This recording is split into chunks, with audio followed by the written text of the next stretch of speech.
Hiroshima Nagasaki day. ఇది 1945లో జరిగినటువంటి incident. Atom బాంబుల వల్ల జపాన్ పూర్తిగా నాశనం అయిపోయింది. భవిష్యత్తులో అటువంటి నాశనాలు జరగకూడదు, యాటమ్ బాంబు ఎంత ప్రమాదం తెలుసుకోవడం కోసం ఫిజిక్స్ అండ్ కెమిస్ట్రీ స్టూడెంట్స్కి ఈ యాటమ్ బాంబు మీద అవగాహన కలగాలని ఈ కార్యక్రమం ప్రతి సంవత్సరం మనం రన్ చేసుకుంటాం. ఈ కార్యక్రమానికి ముఖ్య అతిథిగా చేసినటువంటి ప్రిన్సిపల్ గారు ఎంవికే మెహర్ గారు, అలాగే వైస్ ప్రిన్సిపల్ గారు సంజీవ్ కుమార్ గారు మన డిపార్ట్మెంట్కి వచ్చారు. వారికి సాదరంగా ఆహ్వానం చెప్తున్నాను. ఈ కార్యక్రమం గెలవాలంటే యుద్ధం చేయకుండా గెలవాలి. యుద్ధం గెలవాలంటే అదే ఆర్ట్ ఆఫ్ వార్. యుద్ధం ఎలా నగ్గాలంటే యుద్ధం చేయకుండా నగ్గాలంటే. సో 1945 తర్వాత మళ్ళా ఏ దేశం మీద కూడా వేరే దేశం ఆటం బాంబు ఎందుకు వేయలేదు అన్నది తెలుసుకోవాలి. ప్రశ్న ఎందుకు వేయలేదు? ప్రపంచంలో ఇప్పుడు ఇంచుమించుగా 8 దేశాలకి ఆటం బాంబు వేసే శక్తిని కలిగి ఉన్నాయి. ఇప్పుడు వరకు 9-10 కోట్లు ఉన్నాయి, కానీ డౌట్. సో ఇప్పుడు వచ్చి జరగలేదు. విచిత్రం ఏంటంటే మొట్టమొదటి ఆటం బాంబు తయారు చేయడానికి 130,000 మంది పనిచేశారు. చనిపోయిన తెలుసా? 170,000. ఇందాక అమ్మాయి చెప్తుంది కదా, పేర్లు విచిత్రంగా ఉంటాయి.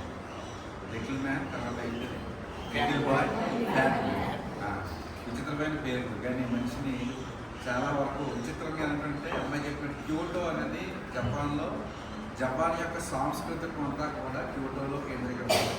అక్కడ కానీ నాశనం చేసేయాలని first target America. So America target ఎందుకు వచ్చిందంటే 1945లో ఆగస్టు ముందే ఈ హిట్లర్ లోపడ్డాడు. కానీ హిట్లర్ దగ్గర ఆల్రెడీ ఆటం బాంబు. ఓకేనా? ఆటం బాంబు అయిన టెక్నాలజీ జపాన్ దగ్గర. సో ఈ రెండు కలిపి అమెరికా మీద ఆటం బాంబు వేసే టయానికి అమెరికాయే ఆటం బాంబు వ్యవహారం చేసింది. జపాన్ అది హిస్టరీలో కనిపించని ఫైల్ అన్నమాట. లేకపోతే ఇప్పటికి అమెరికా ఉండకపోయింది. అంత శక్తివంతమైన బాంబుని ఆల్రెడీ హిట్లర్ తయారు చేశాడు. కాబట్టి ముందు హిట్లర్ని చేసి కమ్యూనికేషన్ మొత్తం నాశనం చేసి తర్వాత జపాన్ మీద ఈ అక్కడ జర్మన్ సైంటిస్టులని అమెరికా పట్టుకెళ్ళి మీరు మొట్టోహోన్ గట్ట ఉన్నాయి. అమెరికన్ బాంబు కాదు, అందరూ కూడా జర్మనీ సైంటిస్టులు, యూరోప్ సైంటిస్టులు పట్టుకెళ్ళి అమెరికా కదా బాంబు తయారు చేస్తుంది. సో ఇది మన సైన్స్ కరెక్ట్ చాలా చిన్న ఈక్వేషన్ ఇచ్చాడు ఐన్స్టీన్ ఈక్వేషన్. E=, చిన్న 100 గ్రాము తీసుకున్నా సరే దూరంగా దాన్ని ఇంటూ C² చేస్తున్నాం. కాబట్టి ఎనర్జీ ఏమైపోతుంది మనకి?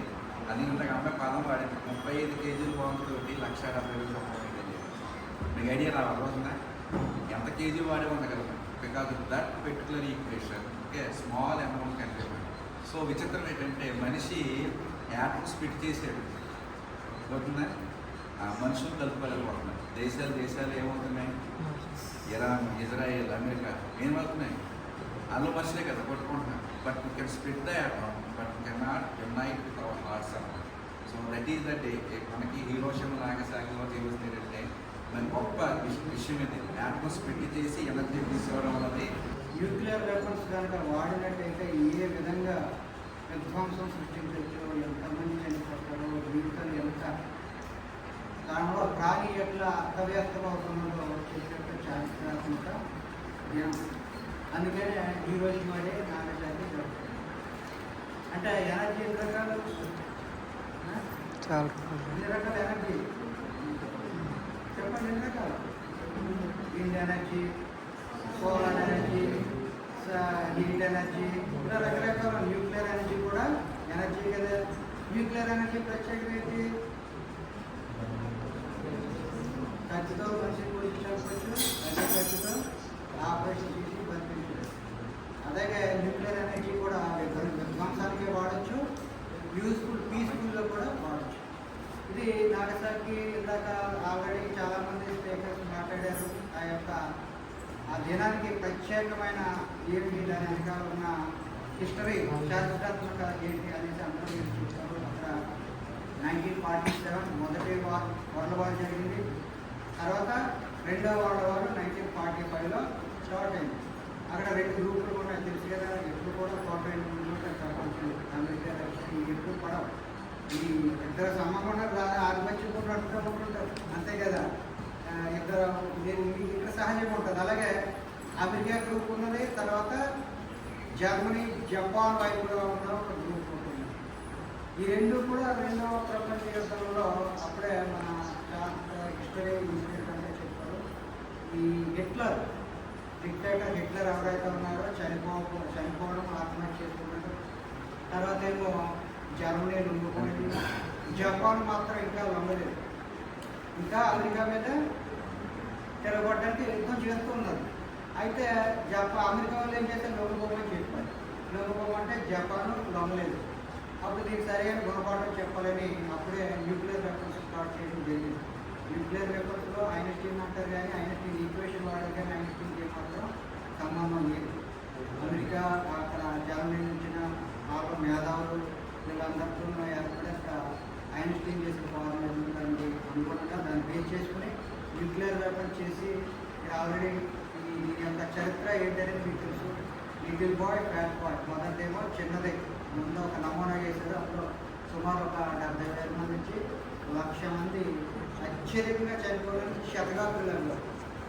ఆ తర్వాత ఈ ఫ్యాట్ బాయ్ దాంట్లో ఎక్కువ మొదటిగా కంటెంట్ ఎక్కువ అయితే యురేనియం ప్లూటోనియం ఉన్నది ఎక్కువ వాడడం వల్ల ఫ్యాట్ బాయ్ అవుతుందో దాని ఎదురుతో అప్పుడు రెండోసారి కూడా విపరీత పరిణామానికి దారితీసి వేలాది మంది చనిపోయారు.